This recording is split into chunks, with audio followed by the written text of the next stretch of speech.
তখন এই রকম থাকবে যে m minus 3 into m plus 2 is equal to 0।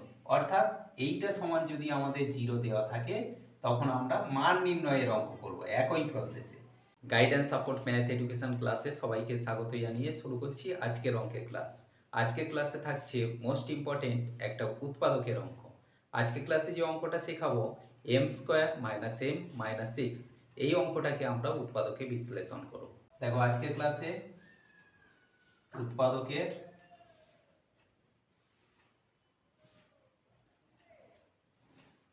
অঙ্ক।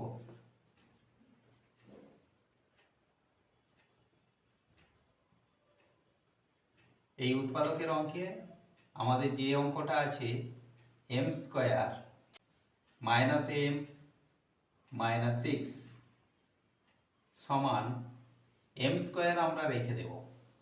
দেখো এখানে যদি কোনো সংখ্যা থাকে এবং শেষে যদি সংখ্যা থাকে, সংখ্যা দুটো গুণ করে আমরা সেই সংখ্যা দুটোকে উৎপাদকে ভাঙব। উৎপাদকে ভাঙার পরে এই যে শেষের সংখ্যাটার আগে যে সাইন আছে সেই উৎপাদক দুটো থেকে বিয়োগ করে আমরা মাঝখানের সংখ্যা পাবো।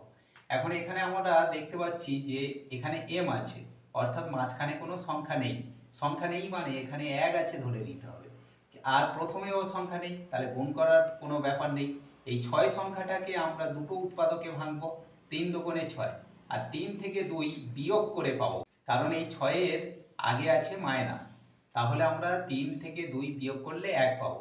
তাহলে এখানে আমাদের মাইনাস আছে, মাইনাস রাখলাম।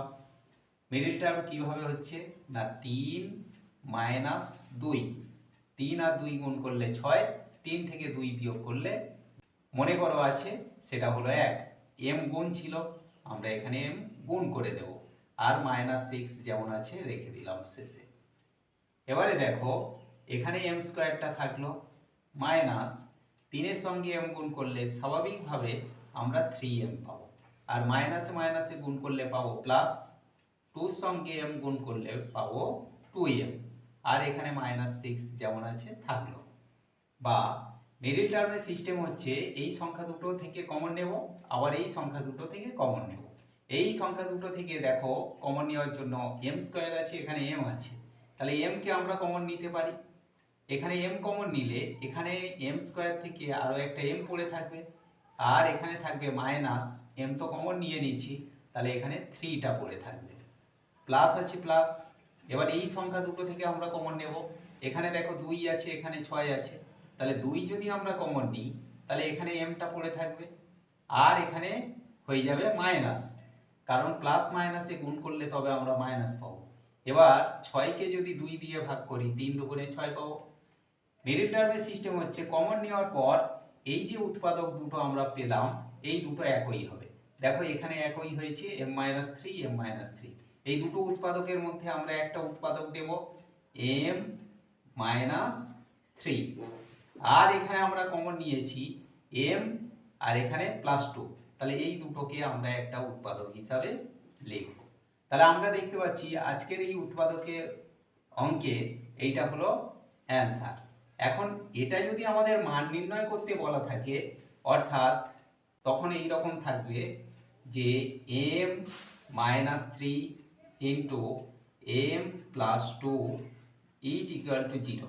অর্থাৎ এইটা সমান যদি আমাদের 0 দেওয়া থাকে তখন আমরা মান নির্ণয়ের অঙ্ক করব একই প্রসেসে। তখন আমরা লিখব এখানে হয়, কারণ এই সংখ্যা দুটো গুণ করে আমরা 0 পাবো, তখন লিখব হয় m-3 সমান 0, বা m এর মান তখন হয়ে যাবে -3 সমানের ডান দিকে গেলে হয়ে যাবে +3, তাহলে m এর মান তখন আমরা পাবো কত না +3। আবার এখানে লিখব অথবা m+2 সমান 0, বা m সমান তখন কি হবে না এই যে +2টা সমানের ডান দিকে গেলে হয়ে যাবে -2, তখন m এর মান হবে -2।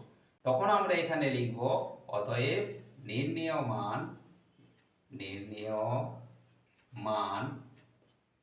m সমান 3, -2, অর্থাৎ m এর মান +3 হতে পারে আবার -2ও হতে পারে।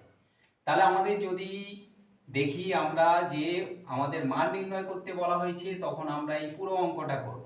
আর যদি বলা হয় উৎপাদকীয় বিশ্লেষণ করতে তখন আমরা এই পর্যন্ত রেখে অঙ্কটা উত্তর করে দেব।